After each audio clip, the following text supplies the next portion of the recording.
오늘 하는 거는 여러분들이 지금 그동안 답안 써온 거 중에 한두 개만 이렇게 바꾸시면 되는 거예요. 전체를 바꾼다는 게 아니고, 그렇죠? 바꾸시면 됩니다. 근데 잘 안 바뀌어져요. 아무리 얘기해도. 그죠? 지금 예를 들어서 제가 그랬잖아요. 채점자가 보기 편한 답안을 만들라고 제가 분명히 말씀을 드립니다. 근데 잘 쉽지는 않죠. 그렇죠? 그동안 해왔던. 근데 이제 더더욱이 시험장 가면 똑같이 다시 돌아갑니다. 그죠? 다시 돌아갑니다. 내가 이제 그동안 해왔던 걸 이번에 좀 바꿔봐야지. 이제 바꾸려고 이제 합니다. 근데 막상 또 시험장 가면 어떻게 되죠? 옛날 버릇 나옵니다. 그렇죠? 옛날처럼 막 시간이 없으니까. 그러려면 어떻게 하라고요? 10분 전에 다시 한번 머릿속에 상기를 시켜야 됩니다. 그래서 옛날 답안을 다시 한번 답안틀을 보고 내가 이 답안대로 써야지라고 다시 한번 머릿속에 되뇌이고 시험을 보셔야 된다는 얘기죠. 안 그러면 다시 원위치. 왜? 예를 들어서 뭐 3개월을 공부했으면 3개월 동안 했다가 일주일 바꾼다 그래서 바뀌나요? 쉽지가 않거든요. 그렇죠? 그러니까 여러분들이 항상 이제 머릿속에 그렇게 해야 된다라는 거고요. 그 다음에 제가 이제 항상 흐름을 제가 얘기를 합니다. 어떤 키워드 하나를 외울 게 아니라 답안 전체 흐름을 머릿속에 항상 가져가자라는 겁니다. 요즘에 이제 가장 힘들어 하시는 게 뭐죠? 이제 답안 틀에 대해서 얘기하면 대제목 잡기가 힘들다라고 얘기를 하십니다. 대제목. 대제목 잡기가 힘들어요. 자, 대제목 잡기가 힘들죠. 근데 여러분이 단답형의 대제목이 예를 들어 8개, 9개라면 여러분이 잡아야 될 대제목은 1개 내지는 2개밖에 안 됩니다. 1개 내지 2개밖에 안 돼요. 왜? 나머지는 틀에 박혀 있는 겁니다. 새로운 답안이 아니고. 자, 한번 볼까요? 자, 시스템 동반이 나와 있습니다. 그러면 물어본 거에 대한 주의사항, 원인, 방안 3개를 물어봤습니다. 그렇죠? 그러면 여러분 대제목 3개는 고민할 필요가 없습니다. 어떻게 쓴다? 똑같이 쓰라고 제가 얘기했습니다. 하나, 시스템 동반이 설치 시 안전사고의 발생 원인. 둘, 관리 방안. 셋. 대제목은 똑같아요. 그러면 1페이지는 뭐 써야 되나요? 나와 있지 않습니까? 뭐 위험성 평가를 써도 되고 법적 검토 사항을 써도 되고 그 다음에 재유형을 써도 되고 써야 될 게 정해져 있는 거죠. 그러면 3페이지가 이제 고민입니다. 어떤 걸 써야 될지. 그러니까 그것만 여러분들이 머릿속에 가져가면 된다는 얘기죠. 실질적으로. 그러면 여러분 실질적으로 대제목을 잡아야 되고 나름 내가 대제목을 좀 준비해야 될 거는 실질적으로 많아봤자 2개, 3개? 3개도 안 될 거. 2개 정도만 여러분이 고민을 하면 된다는 얘기죠. 이제. 그래서 대제목이 잡기 어렵습니다. 대제목이 잡기 어렵습니다라고 얘기하는 부분이 바로 그런 부분입니다. 그래서 어떻게 한다? 답안틀을 만들어 가져가라는 얘기입니다. 만들어서 가져가자. 대제목만 바꿔서, 그렇죠? 바꿔서. 그래서 또 대제목은 이제 여러분들이 좀 더 신경 쓰셔야 될 부분들이 대제목을 잡을 때 10명이면 거의 답니다. 뭐죠? 뭘 안 한다? 문제 존중을 안 합니다. 그렇죠? 문제 존중을 안 하는 거죠. 대제목 제제목은. 그래서 어떻게 쓰죠? 내 임의대로 씁니다. 문제하고 상관없이. 자, 문제하고 상관없다는 얘기는 제가 극단적으로 뭐를 얘기하죠? 시스템 동바리가 나오면 대제목 앞에 시스템을 다 붙이라시라는 얘기죠. 근데 안 붙입니다. 다른 걸로만 쓰죠. 그렇죠? 그러다가 실수를 한다는 얘기입니다. 그렇죠? 그래서 이 문제 존중이 여러분들이 상당히 중요하다. 뭐 새로운 게 아닙니다.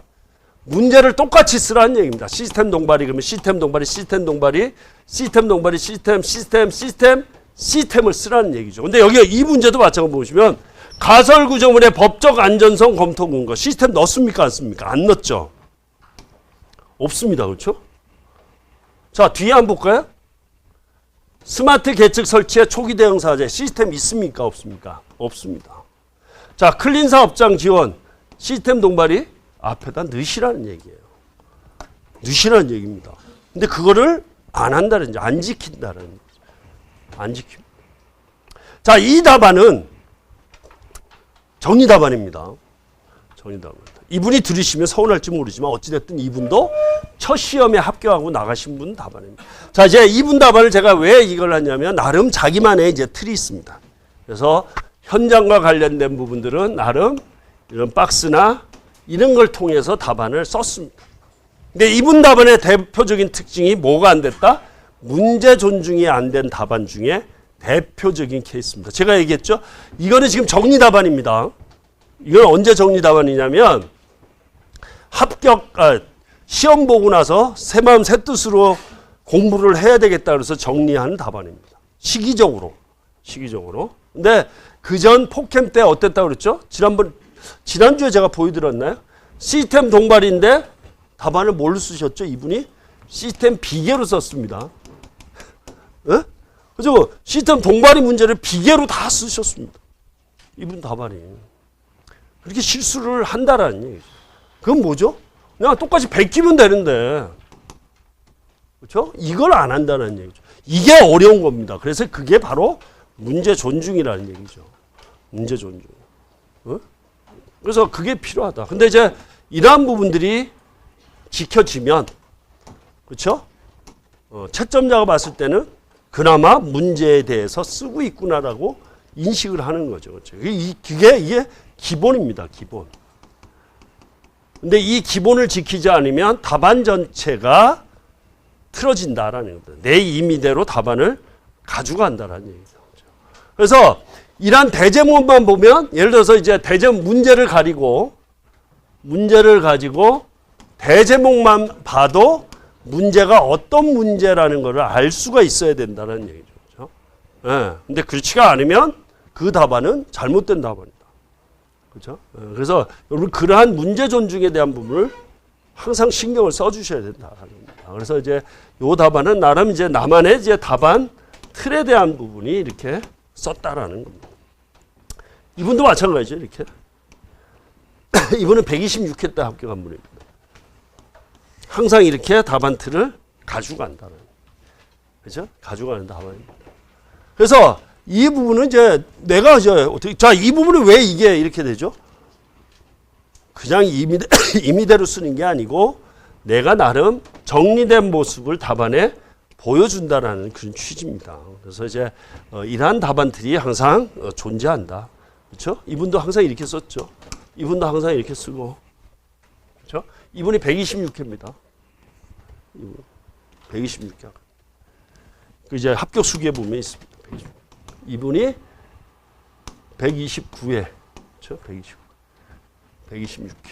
이렇게 합격된다고. 그래서 나름 자기만의 답안 틀을 가지고 간다는 얘기죠. 그렇죠? 그래서 이것들이 이제 필요하다. 이분 제가 농담 삼아 얘기하죠.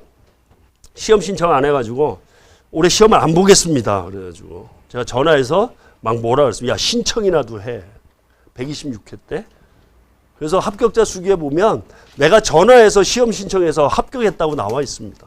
혹시 읽어보신 분 계실지도 모르겠습니다. 그렇죠? 몸이 안 좋아가지고 시험 신청 안 했습니다. 아마 금요일 내가 마지막 날 전화했나 아마 그럴 것 같은데요. 그랬습니다. 실제 그리고 그때 합격했습니다. 그렇죠? 그래서 이제 나름 이런 답안들이 다 존재를 한다. 그래서 그걸 그게 기본이 되는 거죠.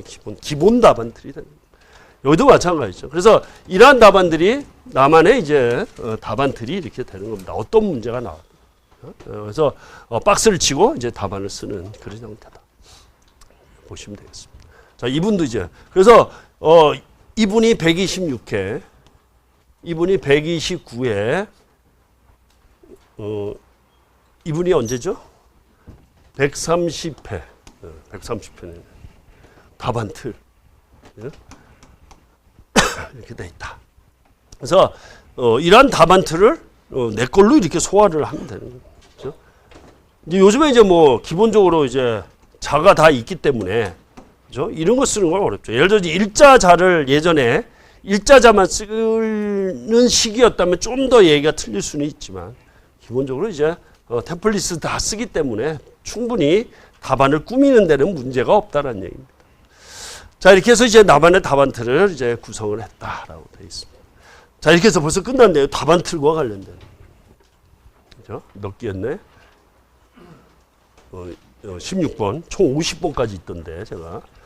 자, 이렇게 해서 답안틀을 만들었습니다. 그러면 이제 여러분들이 이제 다시 한번 말씀드리지만, 합격자 답안을 나름 이렇게, 특히 고득점 답안입니다. 여기는 고득점 답안을 보면 자기만의 답안틀이 있다. 근데 그 답안틀은 내가 고득점을 받기 위한 답안틀이 아니라 어떤 답안이다? 시간 관리를 위한 답안틀입니다. 시간 관리.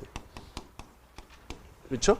시간 관리를 위한 답안틀이라는 겁니다. 틀을 먼저 집어넣고 내용을 채우는 그런 형태의 답안이 대부분이라는 겁니다. 그래서 그런 부분을 여러분들이 다시 한번 고민을 하시고, 그래서 오늘 보신 그 답안 중에 내가 요거만큼은 내가 다시 한번 좀 적용을 해봐야 되겠다라는 게 있다면 한두 개만 가져가시는 겁니다. 한두 개. 전체를 다 하려고 하면 또 욕심입니다. 그렇죠? 절대 안 됩니다. 다 망칩니다. 그래서 한두 개만 가져가서 내가 답안에 한번 적용 연습을 해보시는 거예요. 그래서 이제 혹시 이제 뭐 포켓몬을 하신다라면 일주일 동안 내가 그동안 쓴 답안을 한번 보시고 이 고득점 답안틀하고 어떤 부분이 차이가 나는지, 그렇죠? 그 다음에 한번 다시 한번 적용할 필요가 있다라는 겁니다. 그렇게 한번 여러분이 고민을 한번 해보시기 바랍니다. 자, 이제는 정책이나 이슈에 대한 부분을 키워드 위주로 넘어가겠습니다. 자, 이제 이거 산업안전 대진단입니다. 그렇죠? 중대재해처벌법 50인 미만 사업장의 적용과 관련돼서 지금 현재 이제 우리 사회에 우리 이제 뭐 건설도 마찬가지지만 우리가 이제 산업 분야 전반적으로 지금 이슈가 되고 있는 부분이 산업안전 대진단에 대한 부분을 얘기를 하고 있습니다. 그래서 산업안전 진단에 대한 부분, 또 이거의 대표적인 이유가 안전보건관리 체계 구축에 대한 지원이나 교육에 대한 부분이 이제 역시 언급이 되고 있습니다. 그렇죠? 안전보건관리체계. 그래서 그만큼 이제 안전보건관리체계가 중요하다. 그래서 중대재해처벌법 시행령의 안전보건관리체계 구축 및 이행 9가지, 그렇죠? 또 핵심 요소 7가지, 이러한 부분들이 다 연계돼서 볼 수 있다. 그래서 산업안전 진단은 이슈에 대한 부분에 이게 나온다면 여러분들이 결론부의 키워드를 써주는 것도 좋겠다. 지금 현재 사회적으로 이슈가 되고 있기 때문에. 그 다음에 이제 뭐 여러 가지 있습니다. 그 진단 안에 보면 안전보건관리 체계에 대한 내용이 이렇게 언급이 돼 있습니다. 그렇죠? 그래서 이것도 마찬가지입니다. 여러분들 이제 뭐 많은 이제 자료들이 있지만 이 중에 어떤 것들을 내가 가지고 가야 될 건지에 대한 부분을 여러분들이 하나쯤은 가져가자라는 겁니다. 이제 컨설팅에 대한 부분이 이제 언급이 돼 있습니다. 자, 그 다음에 이제 안전동행 지원 사업입니다. 안전동행 지원 사업. 이게 이제 제가 여러분에게 이제 말씀드린 그 전에 뭐였죠? 이게 안전투자 혁신 사업이었습니다. 그래서 안전투자 혁신 사업의 위험 기계라든지 노후 기계에 대한 교체에 대한 비용이 반영이 돼 있었는데 그게 빠졌습니다. 건설 쪽이. 그래서 이제 안전동행은 기본적으로 이제 기계 설비, 우리 산업과 제조에 관한 부분이 이제 주를 이루고 있다. 그렇죠? 그래서 노후 장비에 대한 부분이 빠졌습니다. 그게 이제 안전투자 혁신 사업이 이제 없어지고 안전동행 지원 사업으로 변경이 됐다라는 거고요. 그다음에 이제 밀폐 공간의 원콜 서비스, 그렇죠? 원콜 서비스. 그래서 소규모 사업장의 밀폐 공간 작업 시 원콜 서비스를 통해서 한다. 그다음에 이제 이번에 24년도 스마트 안전 장비에 대한 지원 사업이 역시 있습니다. 언제까지죠? 신청일이 5월 14일이에요. 그렇죠? 그래서 스마트 안전 장비의 지원 사업. 그래서 스마트 안전 장비는 워낙 이제 이슈가 되고 있습니다. 계속. 앞으로도 이제 마찬가지죠. 계속 이제 개발이 되고 현장에 도입이 될 수밖에 없는 그러한 부분을 보시면 되겠습니다. 그 다음에 이제 뭐 각종 크린 사업장 조성 지원. 그렇죠? 그래서 이제 위험 요인에 대한, 그렇죠? 위험 작업에 대한 지원이 이렇게 들어가 있다라는 겁니다. 그래서 이런 키워드만 이렇게 가져가시면 됩니다. 내가 좀 더 안다면 나름 이제 내용을 간략하게 써주면 된다. 자, 그 다음에 이제 나머지 이제 우리가 뭐 밀폐 공간 아니면 여러 가지 이제 위험 작업에 대한 부분, 그렇죠? 그거와 관련된 우리 이제 특수 건강진단이라든지 작업환경 측정에 관련된 부분이 있습니다. 그래서 우리가 지난번에 작업환경 측정 중에 터널에 대한 작업환경에 대한 부분이 언급이 됐었죠. 그래서 그거에 대한 이제 지원 사업, 그 다음에 특수 형태 근로자에 대한 건강진단, 이렇게 돼 있습니다. 그러면 이제 여러분들은 우리 건설 현장과 관련된 특수 형태 종사자 또 건강 진단에 대한 부분이 어떤 게 있냐면 우리 성면에 대한 부분이 있죠. 성면. 아마 뒤에 이제 아마 나올 겁니다. 최근 이제 4월 달인가 5월 달 월간 안전 자료에 보면 4월 달인가 3월 달이죠. 성면 제거에 대한 내용이 이제 언급이 되고 있습니다. 그래서 이제 보시면 되고 그 성면과 관련된 언급들을 좀 해주시면 되고 지난번에 이제 심혈관 질환이 문제에 출제된 바가 있습니다. 근로자에 대한 거죠. 고령 근로자, 그렇죠? 여성 근로자, 외국인 근로자. 그래서 지금 이제 이 고령 여성 외국인 근로자에 대한 현장 관리 또 정책적으로 지원이나 이런 부분들이 많이 지금 언급이 되고 있습니다. 특히 우리가 이제 산업 현장에서 특히 건설 현장에서의 연령대가 지금 점점 높아지고 있는 게 현실이고 그거에 대한 지원이나 이런 부분들이 이제 많이 생기고 있다. 그래서 지금 현재 지원 프로그램에 대한 부분이 이제 언급이 되고 있고요. 그 다음에 이제 작업 중지권입니다. 이거는 뭐 여러분들이 이제 워낙 많이 예전에 이제 문제가 또 출제가 됐었고요. 그렇죠? 고용노동부 장관, 사업주, 그 다음에 근로자의 작업 중지권이 있다. 그러면 이제 이거와 관련돼서 여러분들이 뭘 얘기를 할 수가 있죠? 자, 최근에 중대재해 감축 로드맵에 의해서 자기규율 예방 체계가 있습니다. 자기규율. 자, 이게 첫 번째가 뭐였죠? 위험성 평가에 대한 부분입니다. 그러면 위험성 평가에 가장 변화된 게 뭐죠? 근로자 참여입니다. 자, 이제는 모든 현장의 어떤 제도적인 부분 아니면 절차적인 부분에 근로자가 참여가 없어는 안 된다라고 보시면 되겠습니다. 그래서 기본적으로 근로자 참여가 이제 가장 기본적인 거다.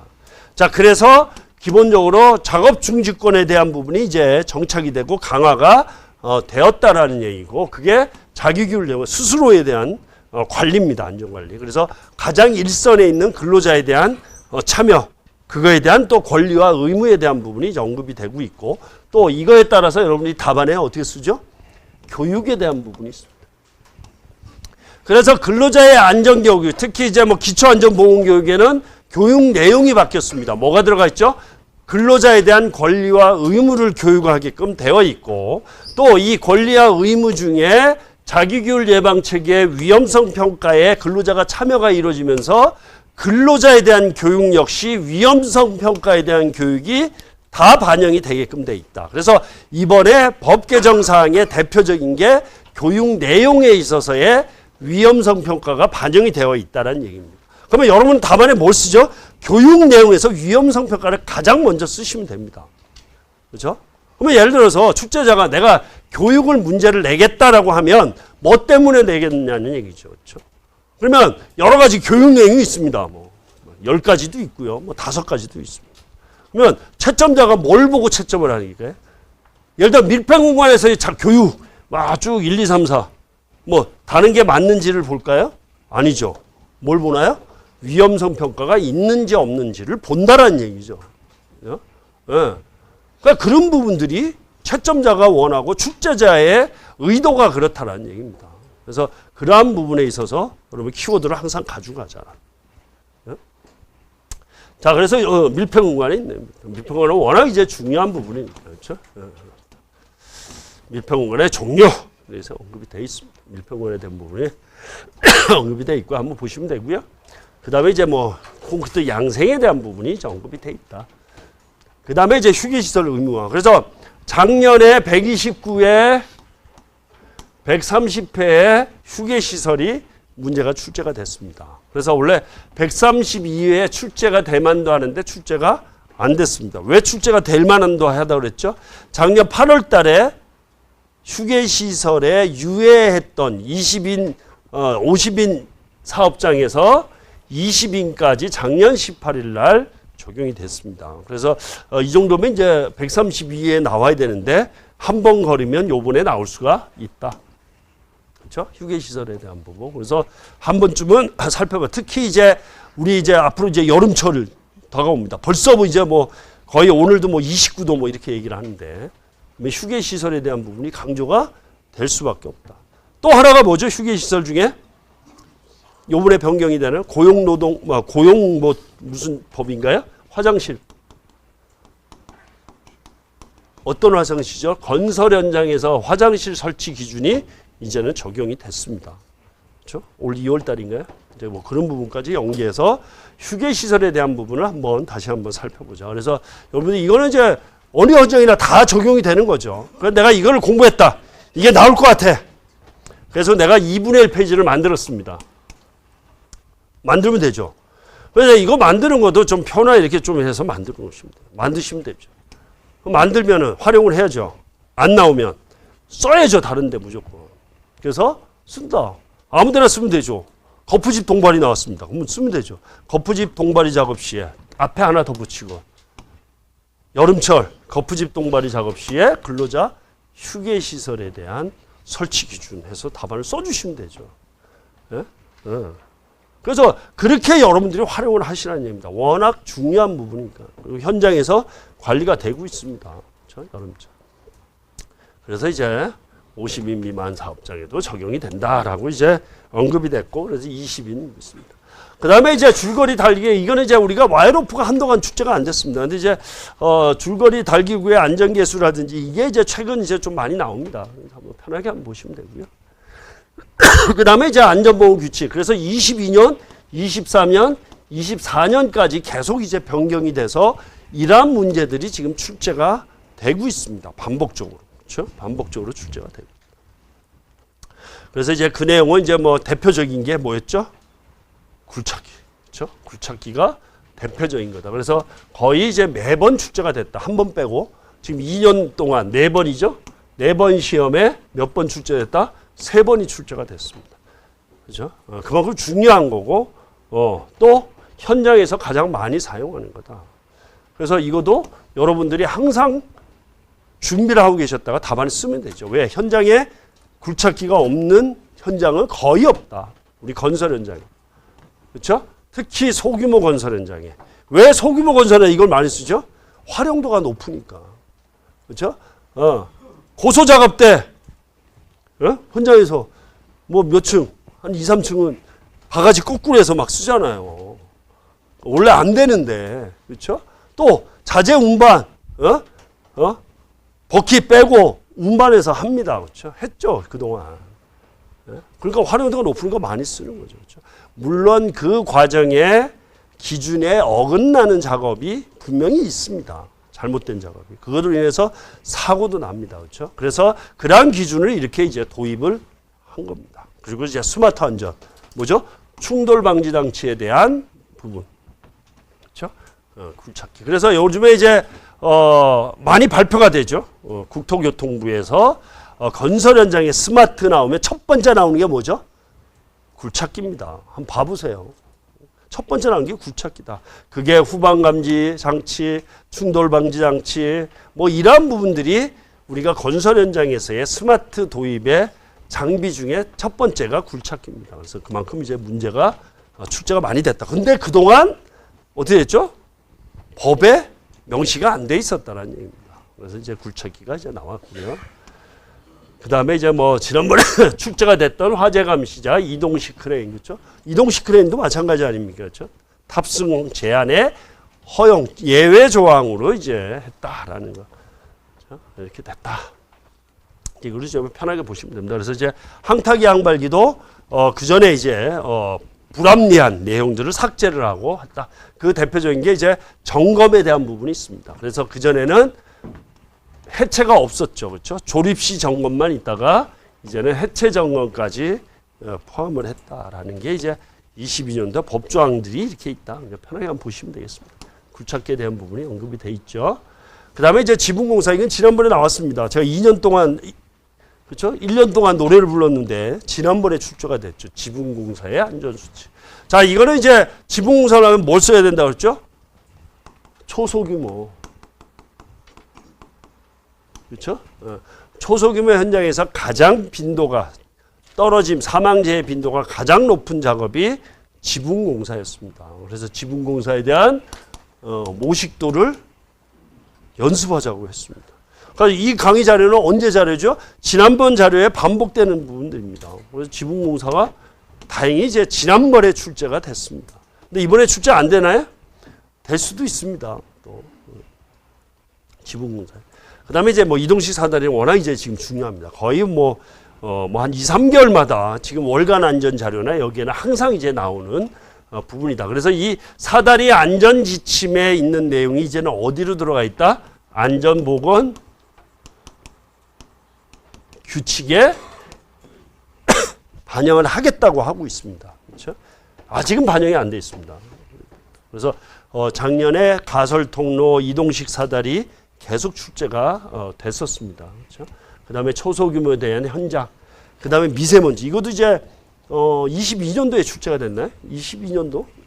한번 22년도가 21년도 한번 출제가 됐죠. 미세먼지. 그래서 최근 이제 미세먼지에 대한 이슈가 계속 많습니다. 물론 이제 예전 오래전에는 황사가 출제가 됐지만 최근에도 이제 황사에 대한 내용도 있지만 미세먼지에 대한 부분, 그렇죠? 그럼 미세먼지의 키워드가 여러분 뭘로 나와야 되나요? 어떤 근로자? 5개 근로자죠. 그렇죠? 그래서 5개 근로자. 그러면 이제 터널에 5개 근로자가 되나요? 지난번에 한번 답안을 보니까 미세먼지에 어디를 했냐면 터널을 넣었더라고요. 터널을. 사례가 적정한가요? 왜 터널을 넣었을까요? 이분은? 자, 추정컨대. 자, 미세먼지 작업, 미세먼지 발생되면 미세먼지가 경보가 발령되면 미세먼지 자체가 뭐죠? 분진 작업이 됩니다. 그렇죠? 어떤 작업? 5개 작업이 있대요. 예. 그러면 5개 작업에 미세먼지가 발생되면 5개 작업 자체가 분진 작업이 되는 거죠. 그러면 터널은 이거와 연계돼서 이제 분진 작업에 해당되는 부분으로 터널을 반영을 하셨더라고요. 이거는 사실은 부적정하다. 안 되는 건 아니죠. 안 되는 건 뭐 터널이라고 뭐 미세먼지가 뭐 안 되나요? 사회적인 미세먼지 다 돼요. 그렇지만 억지로 맞출 필요는 없다. 그럴 것 같으면 거푸집 동바리 작업이 훨씬 더 나올 수도 있죠. 그렇죠? 외부 작업에 대한 부분. 그래서 그러한 비유에 대한 부분이 조금은 이제 여러분들 고민할 필요가 있다는 얘기죠. 그렇죠? 그래서 이제 5개 작업에 대한 부분을 연계해서 여러분들이 가자. 분진 작업과. 그 다음에 이제 터널 공사의 표준화 작업 지침의 조도에 대한 부분, 그렇죠? 막장부 조도에 대한 기준이 변경이 됐다라는 거 이제 보시면 되고, 그 다음에 이제 작업전 안전 점검회의입니다. 이것도 이제 출제는 안 되지만 여러분들이 항상 머릿속에 가져가야 된다. 그 전에는 이제 이게 규정이 없다가 이제 규정이 생겼습니다. 그렇죠? 그래서 작업전 안전 점검회의. 그러면 이제 이런 키워드는 여러분들이 한 페이지에 쓰면 되죠. 이렇게. 작업전 안전 점검. 그렇죠? 그러면 이제 아침에 가장 먼저 하는 게 작업전 안전 점검 회의지 않습니까? 그렇죠? 그러면 현장에서 이루어지는 중요한 부분, 즉 근로자, 자 앞에서 작업 중지권 얘기했지만 근로자 참여가 이루어지는 대표적인 부분이 작업전 안전 점검 회의, 뭐 위험성 평가, 그렇죠? 그런 부분과 연계해서 여러분들이 답안에 쓸 수가 있겠다. 편하게 한번 보시면 되겠습니다. 그 다음에 이제 뭐 에빙의 망가 곡선 뭐 있죠. 그 다음에 이제 뭐 사망사고 위험 요인 및 핵심 안전조치. 뭐죠? 3대 재위험. 그 다음에 8대 위험 요인. 그렇죠? 이거를 여러분들이 머릿속에 연계해 주면 되겠다. 물론 이제 여기에 이제 그거와 연계해서 이제 많은 내용들이 있습니다. 그 다음에 이제 안전보건관리 체계의 조직도에 대한 부분이 이제 역시 언급이 돼 있고요. 그래서 이제 뭐 정리된 거니까 한번 보시면 되겠습니다. 그렇죠? 그 다음에 위험성 평가, 작업 중지, 안전보건 교육, 발생 보고 있습니다. 그러면 여러분들이 이제 위험성 평가 원활한 거고요. 자, 앞에서 얘기한 작업 중지권에 대한 부분이 언급이 됐고요. 교육에 대한 부분이 언급이 되어 있습니다. 그래서 교육 같은 경우는 요번에 이제 교육 내용에 대한 부분, 그 다음에 그 중에 이제 대표적인 위험성 평가에 대한 교육, 그 다음에 대표적인 게 또 뭐가 있나요? 관리 감독자.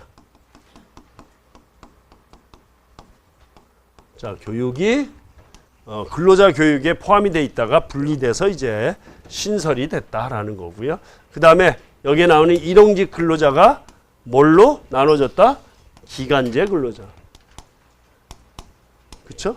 그래서 일주일과 한 달 단위의 기간제 근로자에 대한 교육으로 세분화됐다는 얘기입니다. 그렇죠? 요즘에 이제 기간제에 대한 부분. 그래서 일용직, 그 다음에 이제 기간제 한 달과 일주일과 한 달에 대한 기간제 교육이 반영이 돼 있다.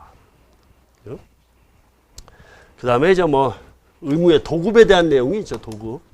그렇죠? 내용이 있습니다. 그러니까 특히 이제 뭐 도급에 대한 내용은 작년에도 이제 출제가 됐습니다. 도급에 대한 부분. 그래서 도급자와 도급 관계 수급인에 대한 문제. 역시 이제 또 여기 12대 이제 있지만 우리가 앞에서 얘기한 그러한 부분들을 이제 보시면 되고요.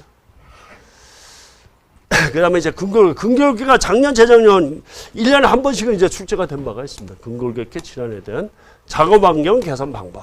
그래서 이제 우리 터널 현장의 작업 환경도 역시 이제 뭐 근골격계를 포함을 했대죠. 그래서 근골격계 나오면 의외로 이제 잘 못 쓰시더라고요. 자, 그 다음에 이제 3대 사고형, 8대 위험령. 워낙 뭐 중요한 거니까. 항상 이렇게 붙어가 있습니다. 그 다음에 이제, 여기 보면 뭐죠?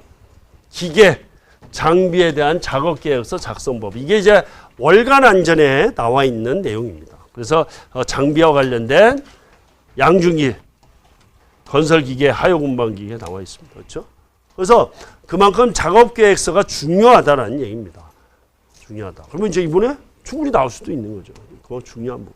그렇죠? 근데 이거는 중요하든 안 하든 여러분들은 1페이지에 항상 써주시면 되는 겁니다. 그렇죠? 작업계획서 내용에 대한 부분이 있다. 사전조사 및 작업계획서. 그래서 답안을 써주시면 되겠다라는 겁니다. 그렇죠? 작업계획 내용. 그러면 여러분이 작업계획 내용을 읽어보셔야 되나? 그냥 머릿속에 여러분이 생각나는 위험 요인에 대한 거를 답안에 써주시면 되겠다. 그렇죠? 그래서 이제 사전조사 및 작업계획서, 작업지휘자, 신호수 뭐 이렇게 돼 있습니다. 자, 그 다음에 이제 데크플레이트. 이것도 이제 월간 안전에 데크플레이트 붕괴 공사에 대해서 집중적으로 지금 게시가 됐습니다. 그래서 데크플레이트란부터 시작해서 그렇죠?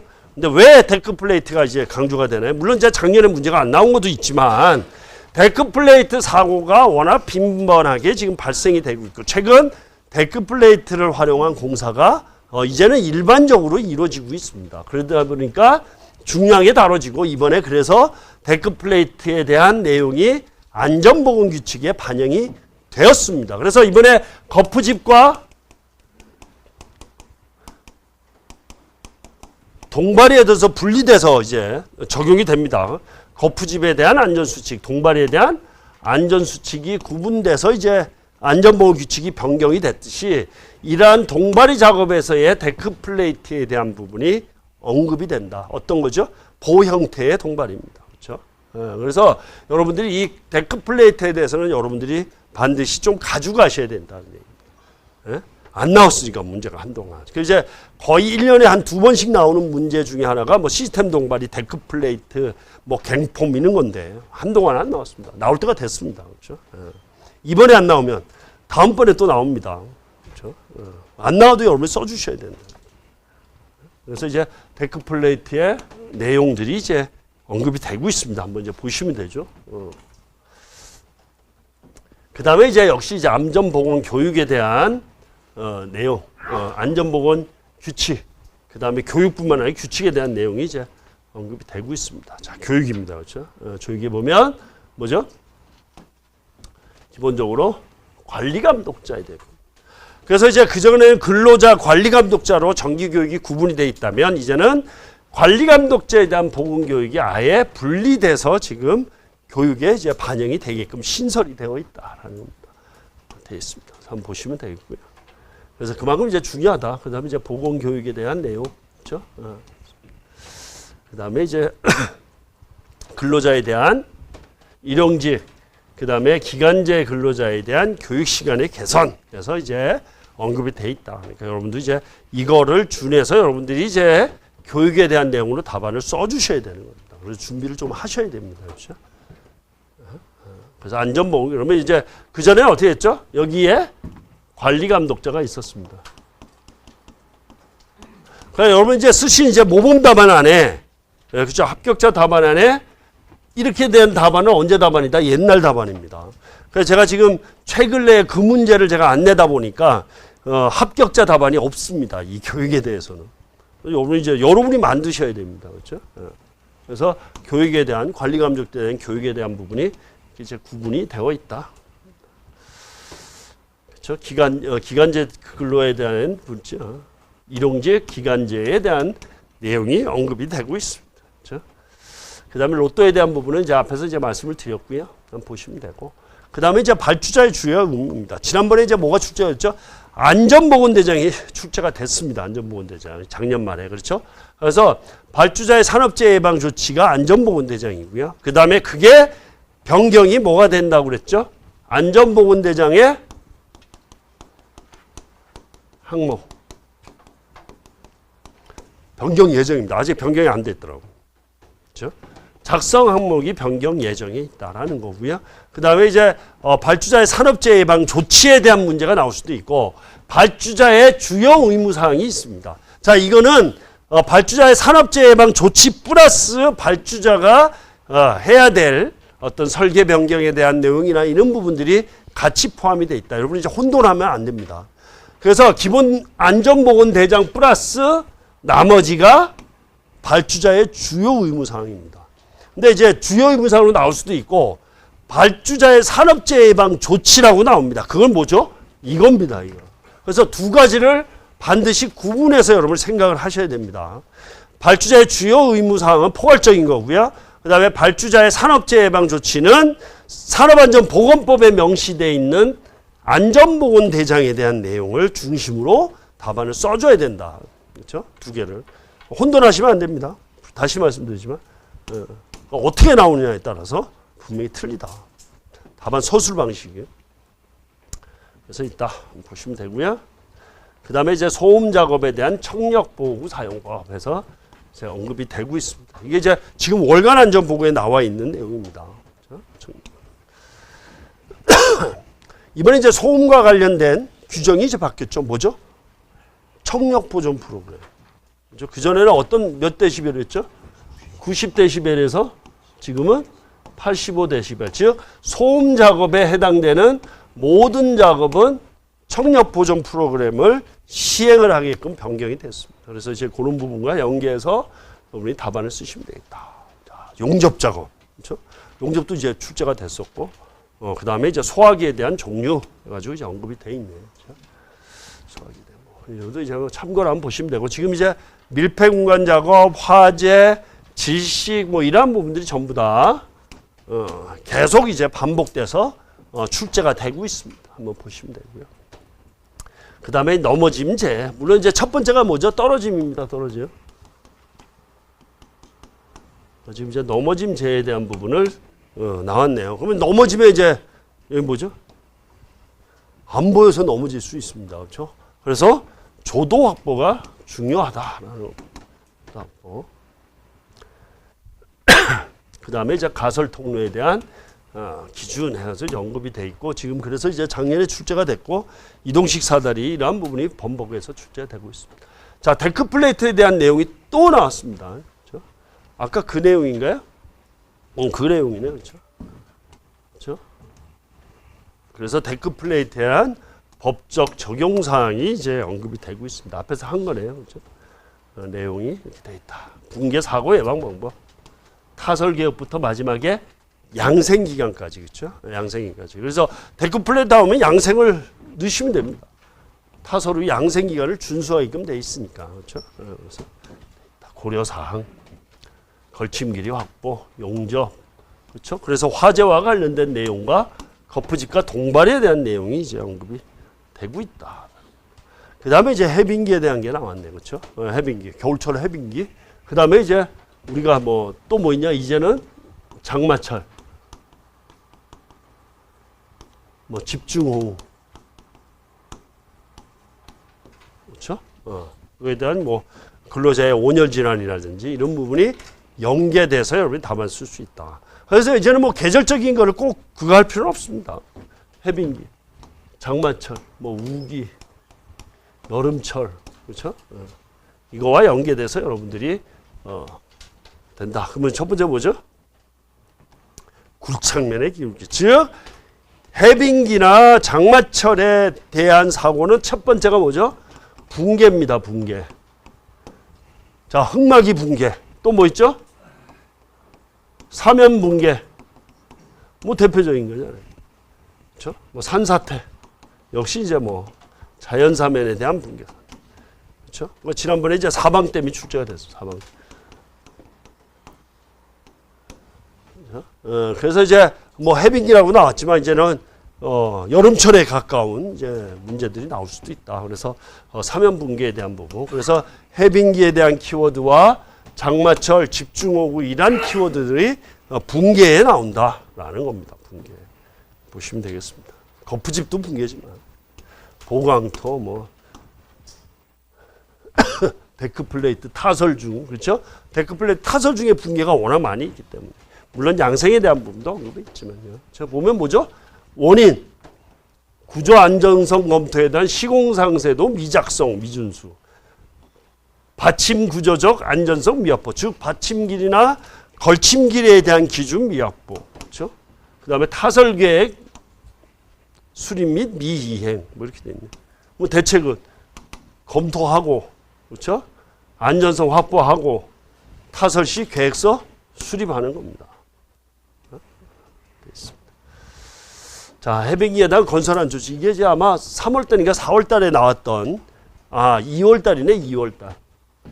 해빙기 안전 월간 안전에 2월 달에 나왔던 해빙기 안전 수칙에 대한 부분이 이렇게 나와 있습니다. 보시면 잘 나와 있어요. 잘 나와서 제가 넣었습니다. 어떻게 했죠? 뭐 무너짐, 붕괴, 원호 활동에 대한 부분, 그렇죠? 굴착면 무너짐에 대한 부분, 사면에 대한 붕괴 활동 형태 뭐 있습니다. 그 다음에 뭐죠? 계측 항목에 대한 부분, 계측에 대한 부분.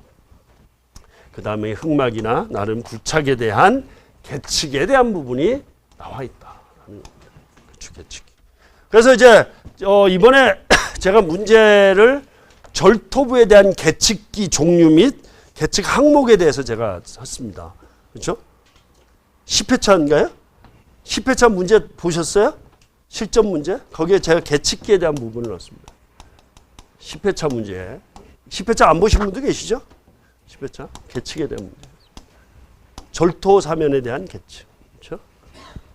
이제 한번 보니까 계측기에 대한 모식도 연습을 해 주셔야 된다. 모식도. 그렇죠? 여러분 모식도를 너무 쉽게 생각하시는 경우가 있다. 계측기 절토 사면에 계측하면 계측기 모식도가 나와야 되죠. 그렇죠? 그래서 종류가 어떻게 되고 그래서 사면에 대한 종류가 어떤 게 있고 이거에 대한 계측에 대한 게 나오면 종류가 나와야 됩니다. 자, 흑막이 계측 나오면 흑막이 나오면 뭐 써야 되죠? 계측을 써야죠. 뭐에? 모식도에. 그럼 연약지만 나오면 연약지만 모식도 풀어야 돼요. 또 터널에 대한 계측도도 마찬가지죠. 그렇죠? 그래서 계측에 나오면 계측에 대한 모식도는 준비를 해 주셔야 된다. 그래서 이러한 계측에 대한 부분이 나름 있다. 그러면 이제 계측 항목, 목적 뭐 이렇게 다 있죠. 그래서 이러한 표도 되게 중요하다. 그렇죠? 그래서 각 국착별로 계측기에 대한 내용들이 이렇게 나와 있다. 그 다음에 이제 뭐 기본적으로 이제 뭐 존치기한 지난번에 이제 거푸집 해체 시기가 출제가 됐죠. 해체 시기. 해체 시기가 출제가 됐습니다. 그렇죠? 동바지 나오면 집안 이게 전부 다 뭐였죠? 해빙기에 대한 부분 해빙기. 그렇죠? 근데 이제 이거는 꼭 해빙기뿐만 아니라 여러분들이 기본적으로 현장에서 계절별로 지켜야 될 내용, 중요한 내용이다. 그렇죠? 꼭 이 뭐 해빙기의 존치 기간 지켜야 되나요? 아니죠. 그래서 이러한 부분이 기본적으로 가져가자. 그 다음에 굴착, 흑막이 무너짐, 지반, 콘크리트. 그렇죠? 이게 이제 해빙기에 대한 안전. 그 다음에 이제 해빙기에 대한 안전 수칙이 연결돼서 이렇게 실제 나오고 있습니다. 그래서 이제 지난번에 했던 내용입니다. 그렇죠? 우리가 1월달에 시험 봐서 이거는 이제 2월달에 이제 해빙기에 대한 내용이 나와서 제가 반영을 한 거고요. 그 다음에 이제 비상대응 매뉴얼입니다. 그렇죠? 비상대응. 이거는 이제 여러분이 활용을 하자라고 얘기했습니다. 재난과 관련된 부분, 그렇죠? 재해와 관련된 부분에 대한 내용을 답안에 써주면 되겠다. 그렇죠? 떨어짐, 부딪힘, 끼임, 화재, 폭발 등에 있어서의 인한 재능. 그래서 사업장 비상 상황 대비 가이드라인에 이렇게 나와 있다라는 겁니다.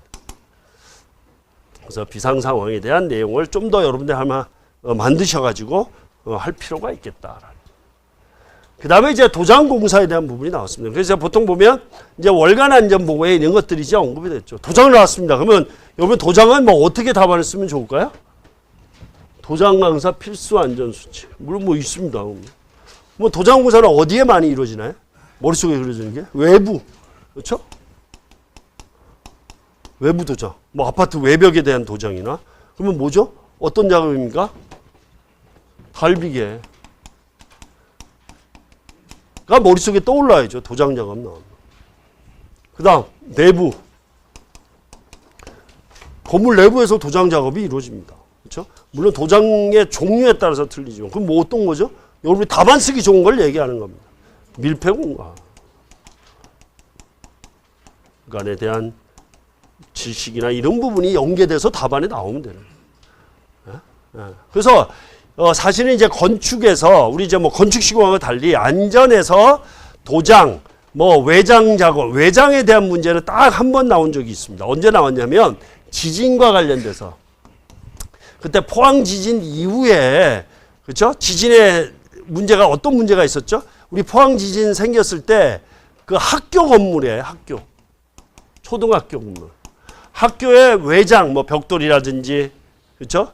이러한 부분들이 외장에 대한 외장재가 떨어져 나서 위험해진 경우가 있습니다. 이때 지진에 대한 부분이었어요. 그래서 이 문제가 한번 출제가 된 적이 있습니다. 근데 사실 도장이나 뭐 이러한 외장 공사에 대한 부분은 실제 안전에서는 그렇게 출제가 되지를 않았다는 얘기입니다. 근데 이번에 이제 월간 안전에 이제 도장 작업자에 대한 부분이 이제 언급이 되어 있어서 제가 올려놨다. 근데 어찌됐든 이거면 이 작업에 대한 부분을 여러분이 문제가 출제가 되면 여러분 공부한 거와 연계돼서 답안을 써주시면 됩니다. 되죠. 그렇죠? 도장 나오면 그렇죠? 달비기에 대한 부분을 써주든지 아니면 내부 도장에 대한 두 개를 구분하시면 되죠. 자, 도장 작업. 자, 외부 도장에 대해서는 달비기에 대한 안전관리가 중요하다. 내부는 밀폐 공간 작업이 중요하다. 이렇게 해서 차별을 해주시면 돼요. 그렇죠? 그래서 이러한 것들이 앞에서 제가 이제 뭐 외부에 대한 역시 마찬가지죠. 그래서 어떤 식으로 할지 여러분 공부한 거와 연계돼서 항상 머릿속에 가져가자. 그렇죠? 여기 이제 뭐 화기에 대한 부분도 있고 있네요. 도장에 대한 부분이 있습니다. 실내 뭐 구분이 돼 있네요. 그렇죠? 고소 작업 때 여기는 뭐가 있나요? 뭐 마스크에 대한 부분이 임금이 돼 있고 역시 고소 작업이 있고 로프도 있고요. 달비기에도 있네요. 그렇죠? 있습니다.